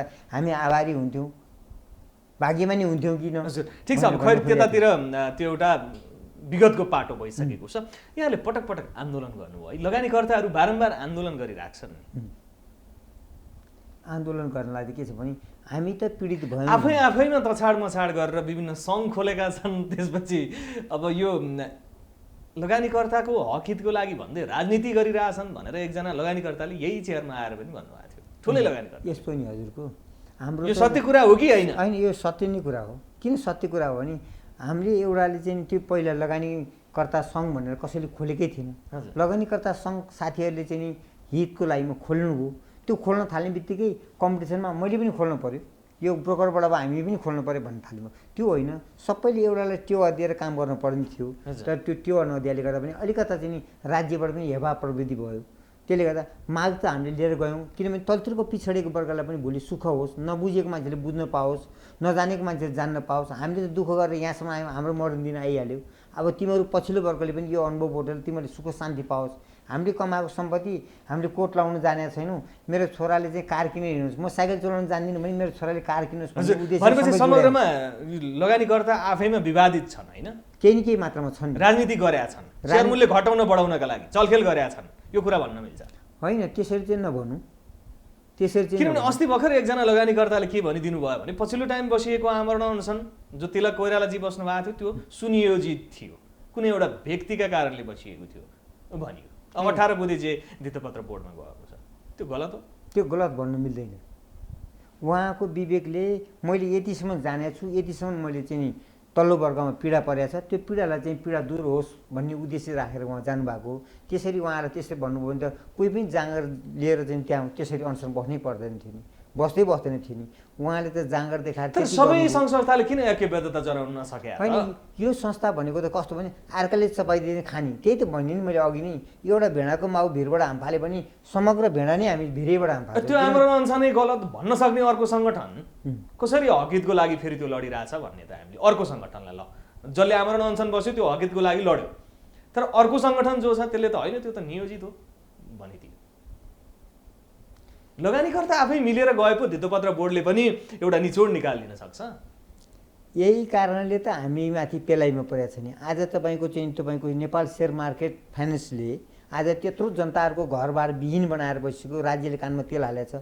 सबै एकताबद्ध भएर सेयर मार्केटले पनि कसैले अनसन भएछ, तमाम हामी सेयर धनीको हितमा काम गर्दैछ, त्यसमा जाउँ, हामी एकैबद्धता जनाउँ, एकताबद्ध भएर एउटा सङ्गठनलाई हामी टेवा दिउँ भन्नुपर्ने ठाउँमा त छाड म छाड भएर त्यसरी गएका छन्। ऊ सुनको गिलासमा खान्छ भने म चाँदी गिलासमा खान्छु भने म सुनको गिलास खान्छु भन्छ, अर्कोले हिरा गिलासमा खान्छु भन्छ। त्यो कम्पिटिसन गरिन, हामी एकताबद्ध भएर हामी एउटै डुङ्गामा चढ्दैछौँ। त्यो हुन नसके किन होला? मेरो जिज्ञासा सधैँभरि त्यही हो। एउटै डुङ्गामा गएमा चाहिँ हामी तछाड मछाड गरेर डुङ्गा पल्टिन सक्छ, उसले उता पछार्न सक्ला, उसले उता पछार्न सक्ला, तर घोप्ट्यौँ भने त्यो सबै बाँच्दैनौँ। एउटा दुईवटा बाँच्लौँ, त्यो बाँचेको अर्थ पनि रहँदैन। त्यसले गर्दा हामी समग्रमा जानु पर्थ्यो, तर त्यहाँ हाम्रो कमजोरी भएको छ। त्यहाँ हाम्रो साथीहरूले कारण के यहाँले केही भित्रबाट यहाँ त नजिकबाट हेर्नुहुन्छ होइन? यहाँ त कारण के रहेछ भने, कारण मैले अलिकता के भने नि, त्यहाँभित्र कोही अलि बाठा टाठा कोही त्यस्तालाई चाहिँ त्यहाँभित्र केही रस पनि हुँदो रहेछन् क्या। कस्तो खालको रस यहाँले देख्नु भएको? केही रस क्या। मैले त्यहाँ यसो बुझेपछि उनीहरूलाई चाहिँ ससम्मानसँग तपाईँ यस्तो भनेर अलिकता नजिकबाट तपाईँ भोलि यसमा आउनुभयो, यस्तो गर्ने यसो गर्नुहोस् भनेर उहाँहरूलाई त्यो नजिकको उनीहरूको कहाँबाट कोड लिङ्क बनाएको छ, कुन पार्टीको लिङ्कबाट त्यो नजिक आएको छ। जस्तै आज तपाईँको काङ्ग्रेसको पक्षबाट एउटा उठाएको छ, माओवादी पक्षको एउटा उठाएको छ होइन, एमालेको पक्षको एउटा उठाएको छ। अब यस्ता विभिन्न पक्ष भएपछि सङ्गठन भनेर गएपछि त सेयर मार्केटको हितमा राजनीति भयो। अनि त्यो राजनीतिले मेरो पार्टीको मान्छेले यसरी आछ, त्यसलाई त यसो आज खाजा पानाको व्यवस्था पनि यसो चाहिँ केही व्यवस्था छ भने व्यवस्था गरिदियो है हाम्रो पार्टीको नि, हामीलाई चाहिँ पर्यादिन लठेरी बन्छ यिनीहरू भन्ने छ राज्यले भनेर पनि अब त्यसलाई अलिक सेफ ल्यान्डिङ गर्छ। यहाँ त यस्तो कि हरेक क्षेत्रमा राजनीति घुसिएको छ क्या हजुरको। भनेपछि यो जुन सङ्गठनहरू छन् ती सबै राजनीति गर्नका लागि खोलेका सङ्गठन? राजनीति गर्ने सबैलाई भन्नु मिल्दैन, किनभने हाम्रै हकितमा हो, तर केही न केही राजनीतिको छत्र छायाबाट पनि अलिकता कोही न कोही चाहिँ त्यहाँ गाइडेड भएको छ। जस्तै मैले 2-4 ठाउँमा मैले साथीहरूसँग बसेर कुरा गर्दामा अब त्यहाँ चाहिँ कुनै छाता सङ्गठनभित्रका मान्छे परेको ठाउँमा चाहिँ नेताहरू नै आउने, माधवजी नै ठ्याक्कै आफै डाकेको ठाउँमा माधव नेपालजी पुग्ने, कोही नेताहरू त्यस्ता नेता ठ्याक्ठ्याक्कै पुग्ने। अब त्यस्तै त्योभन्दा पनि सक्षम तरिकाले सानो निमुखाको विषयमा बोल्न खोज्दाखेरिमा त्यस्ता नेता कहाँ जाँदा मेरो समय छैन भने ती नेताले समय नै दिँदैन। अब ब्रोकरको कुरा गरौँ, ब्रोकरको सेवाबाट यहाँ सन्तुष्ट हुनुहुन्छ अहिले? अब ब्रोकरको सेवाबाट सन्तुष्ट छैन भनेर मैले भन्दा ब्रोकरहरूले मलाई खनिएर मैले खनिनी नखनिनी त्यो दोस्रो पाटोको कुरा होला, तर एउटा बटम लाइनमा बसेर बोल्नु पर्दाखेरि अहिलेको सिचुएसनमा 32 लाखभन्दा बढीले डिम्याट अकाउन्ट खोलिसकेका छन्, 15 लाखभन्दा बढीले आइपिओ भर्छन्, निकै एक्सपान्ड भइसकेको छ क्यापिटल मार्केट। अब यहाँहरू जस्ताले अडिग रूपमा एउटा शब्द बोलिदिनु भयो भने त्यसले प्रभाव पार्न सक्छ। मैले त आजदेखि होइन धेरै दिनदेखि यो प्रस्ताव राखेको। हिजो पनि यिनीहरूले चाहिँ नि 10वटा सीमित ब्रोकर हुँदा पनि यिनीहरूलाई अर्को ब्रोकर नथप्दियो भने अहिले बिचमा चाहिँ आएर हामीले अनेक किसिमले चाहिँ आन्दोलन दुनियाँ दिवाना गरेर 50वटा पुर्यायौँ। अब मैले त के भन्छु भने यो 77 जिल्लामा ब्रोकर लाइसेन्स खोलिदिएर वाणिज्य ब्याङ्क जति छन्, वाणिज्य ब्याङ्क 77 जिल्लामा उनीहरूको ब्रान्च छ, वाणिज्य ब्याङ्कले काम गर्न सक्छ, सक्षम छु भन्ने उसले अठोट गरिरहेछ, जनाइरहेछ। हामीलाई दिनुभयो भने हामीसँग पारदर्शी हुन्छ, 1 रुपियाँ दायाँ बायाँ हुँदैन। हामी कहाँ 1 रुपियाँ तलमाथि पऱ्यो भने हामी बेलुका 4 बजे अफिस ड्युटी बन्द हुने बेलामा हिसाब 1 रुपियाँ पुगेन भने 10 बजीसम्म त्यो हिसाब कसरी पुगेन, खल्तीबाट हालिदिएर पुर्याउने होइन। त्यो हिसाब कहाँ मिस्टेक भयो त, कसलाई बढी गयो या कहाँ के बेरी मिस्टेक भयो, त्यो खोजेर भोलिलाई पारदर्शी निकाल्नुपर्छ। नत्र भने भोलिबाट हिसाबै मिल्दैन हाम्रो भनेर उनीहरूले पारदर्शी गर्छ। त्यसले गर्दा पारदर्शी संस्था हो। हिजोको दिनमा नेपाल बैङ्क, वाणिज्य ब्याङ्क, कृषि विकास ब्याङ्क त चलाएको थियो तिनीहरूले चाहिँ के भने ब्याङ्कै धाराशाही भएकाले गर्दामा विदेशबाट चाहिँ विदेशीले डाकेर गुहार गरेर ल्याएर उनीहरूलाई हायर पर्चेस गरेर ल्याएर त्यो ब्याङ्कलाई चाहिँ कसरी सुधार गर्ने भनेर वाणिज्य ब्याङ्क गरेर सुधार गर्ने नीति बनाएर वाणिज्य ब्याङ्क, नेपाल ब्याङ्क सुधार गरे। आज त्योलाई सुधार गर्न नपरिकन अहिले चाहिँ नेपालका चाहिँ कमर्सियल ब्याङ्कहरू अटोमेटिक ती वाणिज्य ब्याङ्कलाई पनि फेलियर गर्ने हिसाबले अगाडि बढाइले गर्दा आज त्यसको सिकेर त्यही कृषि विकास ब्याङ्क होस्, त्यही नेपाल ब्याङ्क होस्, वाणिज्य ब्याङ्कहरू पनि आज चाहिँ राम्रो गतिमा ल्याएछन्। भनेपछि सहायक कम्पनी, ब्याङ्कको सहायक कम्पनीलाई ब्रोकर लाइसेन्स दिनुपर्छ भन्ने पक्षमा यहाँ हुनुहुन्छ र दिनैपर्छ तुरुन्तै? होइन, मैले देखेकोमा त यो त सौताको छोरो जस्तो भयो क्या। राज्यले चाहिँ सौताको छोरो, हामीले माग गरेका छौँ, हामी निमुखा जनताले माग गरेका छौँ कि वाणिज्य ब्याङ्कहरूलाई अनिवार्य 77 जिल्लाको ब्रान्चमा चाहिँ नि ब्रोकर लाइसेन्स दिएर खोलाउनुहोस्। तपाईँहरूले 77 जिल्लामा बसेर हजुरआमाहरूले राखेको फुर्के थैलीका पैसा, खुत्रिकेमा राखेका पैसा, त्यो गाडीको गाग्रामा राखेका गाडीको पैसाहरू त्यो निकाल्ने एउटा माध्यम पनि त्यहाँबाट निस्किन्छ। त्यो चाहिँ नि भयो। अब टिएमएसको बारेमा थोरै हजुर, टिएमएस सिस्टमले यहाँलाई धोका दिएको छ कि छैन? होइन, त्यसले त तपाईँको नेप्से कतिको कमजोर छ भन्न खोजेँ मैले। धेरै कमजोर छ, धेरै कमजोर छ। अघि हजुरले भनिसक्यो नि, ठुला लगानीकर्ता र ब्रोकरहरू मिलेर गरे भन्नुहुन्छ। तपाईँ चाहिँ के सानोमा पर्नुभयो, तपाईँ त सेकेन्डरीबाट पस्नु भएको भन्नुभयो। हो, म पनि 1000भन्दा माथिबाट सेयर किनेर पसेको हो, त्यसको दोषी म पनि हुँ। हजुर, मैले दुधको धोएको भनेर भन्दिनँ, किनभने त्यही साथीहरूको चिया खाएर म यहाँसम्म आइपुगेँ, त्यही साथीहरूले खुवाएको खाजा खाएर म यहाँसम्म आइपुगेँ। अब उहाँहरूको विपक्षमा म बोल्न चाहदिनँ, त्यसको सहभागिता, त्यसको अलिकति अंश त मैले पनि खाएको छु। त्यसले गर्दाखेरिमा यहाँ त तपाईँको जानी बिगारी गर्ने काम भइरहेको छ। त्यसले गर्दा सक्षम राज्यले चाहिँ सक्षम तरिकाबाट हेरिदिनलाई तपाईँहरूले यही सन्देश, यहीँबाट सन्देश पठाइदिनु पऱ्यो कि त्यहाँभित्र अलिकति धमिलोपन छ। यो ब्रोकर लाइसेन्सलाई पनि त्यहाँ चाहिँ नि उनीहरूबाट वाणिज्य ब्याङ्कले नपाओस्, नयाँ प्रवेश नपाओस् भन्ने उनीहरू पनि सोच्छ। किनभने उनीहरूले बरु खर्च सर्च कहाँ कुन निकायलाई खर्च गर्नुपर्छ कि अलिकति गुली चटाउनु पर्छ, ब्रोकरहरू आफै खाउँ कमिसन भन्ने कुन रूपले खाउँ। अहिले मैले अघि सुरुमा एउटा कुरा गरेको थिएँ, हामीले चाहिँ नि अन्डा दिने कुखुरा, हामी त अन्डा दिने कुखुरा ब्रोकरहरूको लागिमा त सधैँ कमिसन किन्दा पनि दिने बेच्दा पनि दिने दिने गर्ने मान्छेलाई। अब उहाँले के सोच्नुभयो भने यो अन्डा दिने कुखुराले त 100वटा अन्डा दिइसकेको छ, अब यसको त 500 भित्र छ कि आजै काट्दै खाइदिइहालौँ भनेर हामीहरूलाई चाहिँ यी ब्रोकरहरूले चाहिँ त्यो रूपले हेरिरहेको। अब यो कस्तो भने यो ब्रोकर र लगानीकर्ताहरू एकदमै मिल्नै नसक्ने के, खास त मिलेर जानुपर्ने होइन। हामीले चाहेछौँ चाहिँ ब्रोकरलाई अभिभावकै बनाएर जाउँ। ब्रोकर नभइकन कारोबार हुँदैन, के अरे लगानीकर्ता नभइकन किनबेच हुँदैन। अब दुवैलाई दुवै चाहिएछ, फेरि दुवै छैन दुईतिर बाउठेर बसिराख्ने कि किन यस्तो? होइन, बाउठेको होइन नि, यो ब्रोकरमा अत्याधिक मात्रामा ग्राहक भयो। उनीहरूलाई तपाईँको 10 लाख रुपियाँ वर्षमा कमाउनु पर्ने ठाउँमा उनीहरूले 10 अरबमा 1 अरबमा कमाउनु पर्ने लाग्यो। उनीहरूले हामीलाई मान्छे गर्न छोडे। ब्रोकरहरूलाई उनीहरूलाई त चाहिँ के भयो भने यति टार्गेटभित्र, अब त उनीहरूको त के छ भने यहाँ 75 जिल्लामा ब्रान्च हुनुपर्ने, 75 जिल्लामा सीमित ठाउँमा मात्रै भयो।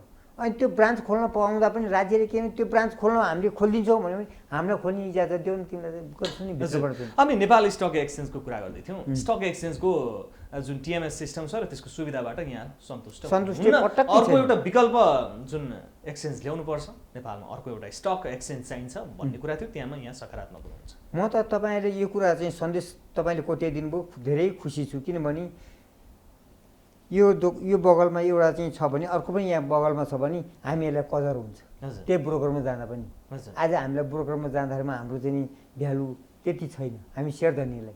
तिमी नआए पनि अनलाइनमा जाऊ न, तिमीले यहाँ आउनुपर्छ। अनलाइन नजाने मान्छेले त्यहाँ आएर चाहिँ तपाईँको चाहिँ नि त्यहाँबाट पनि त काम गर्नुपर्छ नि। 10 कितेलाई चाहिँ त्यहाँ काम गरिदिनु पर्दैन, 1 लाख कितेलाई मात्रै काम गरिदिनु पर्छ। सबैलाई कदर गर्नुपर्छ नि भन्दा तपाईँले सिकाउनुपर्छ हामीलाई, तपाईँ बाटो हुनुपर्छ हामीलाई, हामी बाटामा बसेर भन्ने पनि कुरा आए। तर त्यो 10 किता कहाँ जाओस् त? हामीले त 10 कितालाई टिपेर ल्याउनुपर्छ र माथि धेरै जनसङ्ख्या पुर्याउनुपर्छ भनेको। त्यो 10 कितावाला भोलि 10,000 किता हुन्छन्, लाखको किता चलाउने मान्छे हुन नसक्छन्। त्यो 10 कितालाई उहाँहरूले त्यति कदर भएन कि। त्यसले गर्दा हामीले 77 जिल्लामा ब्रोकर लाइसेन्स खोलेर तमाम चाहिँ नि कम्पिटिसनमा मार्केट जानुपर्छ। अझ कमिसन अझ बरु कम होस् होइन। उनीहरूले त अनेक प्रकारले यता कता 25 रुपियाँ थप बनाएको छ, उता के थप बनाएको छ, उता के थप बनाएको छ, यो चाहिँ सिस्टम यता बनाएको छ, यो ट्याक्सको पैसा यता काट बनाएको छ। त्यस्तो भएन। अब हामी समग्रमा अन्तिममा आएका छौँ। अब नेपालको बजार अल टाइम हाईको नजिक छ, 1-2 अङ्कको तल भएर बन्द भएको छ। अब यो बजार कता जान्छ? यहाँको यति लामो समयको अनुभवले यो बजार कहाँ जाने देख्नुहुन्छ? यहाँ बुल्सको पिरियड कतिसम्म रहला? एउटा लगानीकर्ताले जान्न चाहेको यो असाध्यै सान्दर्भिक प्रश्न हुनसक्छ यहाँलाई। म हजुरलाई भन्नु है, हजुरको हामी 3 जना सन्तान छौँ। हजुर 3 जना सन्तान, 3 जना चाहिँ मजाले खाएर अगाए। अभिभावक चाहिँ सधैँ भोकै चाउरी पर्दा पर्दै मुजा पनि चाउरी परिसक्यो, पेट चाउरी परिसक्यो, भोकै छैन, अब दिशा पनि आउनु छोडिसक्यो होइन, हप्तौँ दिनदेखिको भइसक्यो भने त्यो अभिभावकले खानु पर्दैन। फाइनेन्स कमाएर मजाले त्यो कमर्सियल ब्याङ्क ऊ अभिभावकभन्दा पनि धेरै माथि बढ्न थालिसक्यो। उसको कमर्सियल ब्याङ्कको 300 रुपियाँ दाम छ भने फाइनेन्सको 500 रुपियाँ नाग्न लागिसक्यो। तपाईँको माइक्रो फाइनेन्सको तपाईँको हिजो उसकै सन्तान त्यसले चाहिँ नि 1 अरब पुँजी पनि नभएको सन्तानले चाहिँ नि उसको आज आएर तपाईँको चाहिँ नि 4,000 एक किता सेयरको भइसक्यो। ब्याङ्कको चाहिँ 300मै बस्ने अरे होइन। इन्सुरेन्स चाहिँ जीवन बिमा कम्पनीको आज चाहिँ यति पुग्यो नि, कति 3500 पुग्यो। अनि निर्जीवनलाई त पुँजी वृद्धि गरेर चाहिँ उसको झन् त 4,000 पुग्दै हुँदैछ भनेपछि अब ब्याङ्क चाहिँ तपाईँको 300मै कक्रेर बस्छ। कमर्सियल ब्याङ्कको जबसम्म कमर्सियल ब्याङ्कहरू माथि पिकअप हुँदैन तबसम्म यो अवस्था चाहिँ के भने तरलताकै अवस्था मान्नुपर्छ। जतिसुकै यो 2700 पुगोस् 3200 पुगोस् जति पुगे पनि ब्याङ्क एकचोटि पिकअप नलिकन ब्याङ्क अगाडि बढ्दाखेरिमा इतिहासमा तपाईँले हेरिदिनुहोस्, आजभन्दा तपाईँको 10 वर्ष पहिलादेखिको इतिहासमा ब्याङ्क लिडिङ गर्दाखेरिमा फाइनेन्स होस्, निर्जीवन बिमा होस्, जीवन बिमा होस्, माइक्रो फाइनेन्स होस्, हाइड्रो पावर होस्, जुनसुकै संस्थालाई बोकेर सँगसँगै हिँडिया छ भने यिनीहरू आफ्नै मनमानीमा एक्लै हिँडिया छन्। त्यसले गर्दा ब्याङ्क एउटा अभिभावक हो। ब्याङ्क सेक्टर नबढिकन नेपालको शेयरमा चाहिँ सस्टेन हुन सक्दैन। त्यस कारणले गर्दा ब्याङ्क बढ्ने स्थान अब आउँदैछ। यो वैशाखको पहिला लटबाट ब्याङ्क बढ्न सुरु गर्छ, किनभने यसको चाहिँ नि यो 3 महिनाको क्वार्टरको चाहिँ नि रिपोर्ट पनि आउँछ। ब्याङ्कले अब आउने प्रतिफल त्यो क्वार्टरलाई हेरेर यसरी दिन्छ भन्ने कुरा आशा बोक्दै हामी आशामा चाहिँ हामी हिँड्ने हो यो पेसामा। हामी जुवा भन्छौँ, कसैले के भन्छ, हाम्रो विद्वान बाबुराम डाक्टरले पनि यो त जुवा घर हो, अनुत्पादन क्षेत्र भन्नुहुन्थ्यो। उहाँले त विद्वान जति जम्मै चाहिँ मूर्ख हुँदो रहेछ सेयर बजारको नजरमा। हामी सेयर बजारलाई चाहिँ उहाँले त्यस्तो किसिमले हेर्नुभयो। प्रधानमन्त्री हुनुभयो, अर्थमन्त्री हुनुभयो, उहाँलाई चाहिँ सेयर बजारलाई जुवा भन्नुभयो। तर उहाँले चाहिँ के सोच्नुभयो? अब समग्रमा हामी आउँदाखेरि कमर्सियल ब्याङ्क नबढ्दासम्म नेपालको क्यापिटल मार्केट सस्टेन हुँदैन भन्ने आएको निष्कर्ष त्यो रहेको छ। अहिले पछिल्लो समय कुन सेक्टरमा लगानी गर्नु चाहिँ सुरक्षित देख्नुहुन्छ त? त्यसो भए अब धेरै फाइदा पनि नखाने र धेरै चाहिँ नि तपाईँको लस पनि नजाने ब्याङ्कै हो। तर छिटो फाइदा खाने, छिटो चाहिँ टिपेर छिटो दौडिहाल्ने खालको संस्था चाहिँ तपाईँको इन्सुरेन्स र माइक्रो नै देखिरहेको छु अहिले। हजुर, कमाउन सकिन्छ त्यसमा अहिले लगानी गरेर होइन, गुमाउन पनि चान्स छ। गुमाउनु पनि चान्स छ, किनभने यो त तपाईँको माथि नै पुगिसकेको छ आजको अवस्थामा। तर तापनि ब्याङ्क बढ्दाखेरिमा ब्याङ्कले फेरि यसले कमायो, यो छोराले धेरै कमायो, यो छोरा धेरै मोटो भनेर भन्दैन बाउले। हजुर, बाउले त छोरछोरीको नजरमा जति डिग्री हजुरले डिग्री पढ्नुभयो, हजुरको बुवा चाहिँ नि लाटा गाँदै हुनुहुन्छ भनेदेखि पनि छोरो तैँले डिग्री गरी भन्छस्, खै तेरो चाहिँ खै देशभरिको नाम अरू प्रधानमन्त्री भए, अरू न्यायाधीश बने होइन, अरू अर्थमन्त्री बने, त न्यायाधीश बनेको छैनस्, प्रधानमन्त्री बनेको छैनस्, तैँले बने त्यो पो बन्नु पऱ्यो त। तैँले हाम्रो यहाँ फलानु ठाउँ हामी अहिले चाहिँ कोठा भाडामा बसिरहेको, त कोठै भाडामा बसिरहेको छस्, त्यो एउटा घरै बनाउनु सकेको छैनस्। बुवाको नजरमा तँलाई चाहिँ नि असक्षमै देखाएको हुन्छ। तर बाहिर तपाईँ नभए बेलामा हजुरको चाहिँ नि कन्न पछाडि चाहिँ मेरो छोरो जति बाठो पढे लेखेको विद्वान कोही छैन भन्ने पछाडिपट्टि फर्केपछि सामुन्ने आइपुगेपछि अहिले तेरो कमाइ तेरो सन्तोषजनक म आत्मा सन्तोष भएको छैन। तैँले फर्स्ट डिभिजन गरे पनि तल अलिक मैले चाहिँ अलिकति फर्स्ट डिभिजनमा पढाइ कमजोरी नै छ जस्तो लागिरहेछ। हजुर, अब भनेपछि समग्रमा हामी अन्तिममै रहेका छौँ र नेपालको पुँजी बजारलाई व्यवस्थित र विकसित पुँजी बजार बनाउनको लागि धितोपत्र बोर्ड, नेप्सी र ब्रोकर लगानीकर्ता सबैले के गर्नुपर्ने? मैले देख्दा त यो 3टा संस्था छन्, धितोपत्र बजार, नेप्सी, अनि यी सबै संस्थालाई चाहिँ हाम्रो चाहिँ हेर्ने निकाय त अर्थ मन्त्रालय हो। अर्थ मन्त्रालयमा मुनि राष्ट्र ब्याङ्क पनि छ। यी सबै निकायले छानबिन निकाय कुन ठाउँमा चाहिँ के भइरहेछ, यो चाहिँ नि कसरी डिस्टर्ब भइरहेछ, यो किन यसमा चाहिँ तपाईँको चाहिँ ब्ल्याकमेलिङ भइरहेछ, यसलाई किन तपाईँको वाणिज्य ब्याङ्कहरूलाई लाइसेन्स दिनलाई कन्जुसिया गरिरहेछ। हिजो हाम्रै पार्टीलाई चाहिँ रामकुमार झाँक्रीलाई 2-2 वर्ष लगाएर 1.5 वर्ष लगाएर वर्ष दिनभन्दा बढी टिएडिए भत्ता खुवाएर विदेश पनि पठाएर वाणिज्य ब्याङ्कको छानबिन गराउँछु भनेर लागिन्। आजसम्म के भइरहेछ, यो चाहिँ नेप्सी सेवनहरूले के गर्दैछ, त्यहाँ चाहिँ छानबिन निकाय कहाँ के हेर्दैछ। यस्ता यस्ता ब्याङ्कले जनताको पैसा खाएर सम्पत्ति कुम्ल्याएर 6 महिना 10 दिन बसेर बाहिर बसिरहेको छ, त्यो सम्पत्ति त्यसको सम्पत्ति लिलाम गरेर जनताको हातमा किन पैसा फिर्ता गर्दैन भन्ने किसिमको अर्थ मन्त्रालयले त्यसको चाहिँ आफ्नो छानबिन निकाय हुनुपर्छ कि सबै छानबिन निकायले चाहिँ गर्दैन भने आज पिल्सेको व्यक्ति छ नि। मैले त एउटा घर बेचेर त्यो सर्टाएँ नेपाल सेयर मार्केट लिनु पनि म जस्ता साथीहरू, निमुखा साथीहरू आज घर न घाटका भएको छन्। तिनीहरूलाई पनि उद्धार गर्नुपर्छ। तपाईँको यस संस्थाबाट नि सन्देश जाओस् कि तिनीहरूलाई त्यो संस्थाबाट चाहिँ नि त्यो रिटर्न आउने उपाय के छ, त्यो रिटर्न कसरी किन गरेनौ तिमीले भनेर चाहिँ नि यहाँहरूबाट त्यो संस्थालाई चाहिँ इन्क्वायरी जाओस्, राज्यलाई इन्क्वायरी जाओस्, अन्तर्राष्ट्रियले पनि यस्ता सुनोस्। यो देशमा चाहिँ ब्याङ्कहरूको यस्तो धाराशय हुँदा पनि राज्यले किन हेर्न सकेन, किन गर्न सकेन, यसलाई गर्नुपर्छ भन्ने किसिमको निकाय खै किन कहाँ गयो, त्यसलाई खोजिदिनु पऱ्यो। त्यो पिडिएको व्यक्तिहरूलाई त्यो चाहिँ राहत दिलाउनु पऱ्यो। त्यो अहिले तपाईँको चाहिँ योगेन्द्र श्रेष्ठ भने नेपाल सेयर मार्केट विषय भने त्यसलाई चाहिँ खोजेर भए पनि त्यो सम्पत्ति चाहिँ लेन गरेर भनेपछि सरकारले समग्रमा अनुगमन गर्नको लागि एक्टिभली अगाडि जानु पर्यो र धितोपत्र बोर्ड, नेप्सीले पनि आफ्नो सिस्टममा चाहिँ निरन्तर रूपमा सुधार गर्दै जानु पर्यो। एकदम मेरो सोचाइ त्यही हो, तर त्यो पटक्कै हुन सकेको देखिया छैन। हामी सेयर बजारका निम्न वर्गलाई चाहिँ नि यो पटक्कै कति पनि कुनै निकाय नै छैन जस्तो महसुस भइरहेछ। त्यो निकाय चाहिँ नि एकदम सक्षम भएर अघि जाओस्। हाम्रो पनि अग्रिम शुभकामना उहाँहरूलाई पनि। राज्यलाई पनि हामी भन्न चाहन्छौँ कि त जनतै नभए तपाईँ राज्य कसरी भन्छ, जनतै नभए तपाईँहरू भोट कहाँबाट पाउनुहुन्छ, जनताकै तपाईँको राज्य प्रमुख बन्ने त जनतैबाट नि राज्य प्रमुख बन्यो। तपाईँले रानी माउ भन्छ नि, माउरीको रानी माउ भन्छ नि, माउहरू अरू चाहिँ नि उनी नभए त्यो रानी कसरी हुन्छ त? जनतै नभए, जनतै नबाँचे, जनता धनी भए भने न राज्य धनी हुने हो। जनतालाई जसरी हुन्छ धनी बनाउनुपर्छ। मेरो सेयर मार्केटका साथीहरूलाई कसरी हुन्छ, सबै तल्लो वर्ग त पीडित वर्गहरूलाई चाहिँ नि माथि उक्सिने उपायको लागि मैले के भन्छु भने तपाईँहरू नआत्तिनुहोस्, राज्यले एकदम सम्बोधन गर्नुपर्छ। गरेका छैन, मिस्टेक भएको छ, भुलिरहेछ, उहाँहरूले यसपट्टि दूरदर्शी तरिकाले हेरिदिनु पऱ्यो। राज्यलाई पनि यो सन्देश जाओस् कि हाम्रो सेयर मार्केटमा आँखा गाडेर, राज्यले आँखा गाडेर कहाँ त्रुटि भइरहेछ त्यो त्रुटिलाई छानबिन गरेर यस्ता ब्याङ्कहरूले बदमासी गरेका छन् ती ब्याङ्कलाई चाहिँ आफ्नो दायरामा ल्याएर तिनीहरूलाई चाहिँ कारबाहीमा ल्याएर त्यो जनता पीडित भएको जनतालाई उद्धार गर्नु पर्यो। त्यो उद्धार भनेको राज्यको उद्धार हुनु हो, त्यो दायित्व पनि हो। बिजनेस प्लस टेलिभिजनको बुल्सान बियर्समा समय दिनुभयो। यहाँका विचारहरू अमूल्य छन्। त्यो विचारहरूले धेरैलाई धेरै कुरा सिक्ने अवसर प्राप्त भएको छ। धेरै धेरै धन्यवाद। र यो नयाँ वर्षको चाहिँ हजुरलाई पनि 2068 को पनि धेरै धेरै शुभकामना। यो संस्थामा भएका साथीहरूलाई पनि प्रगति होस्, संस्थाको नि प्रगति होस्।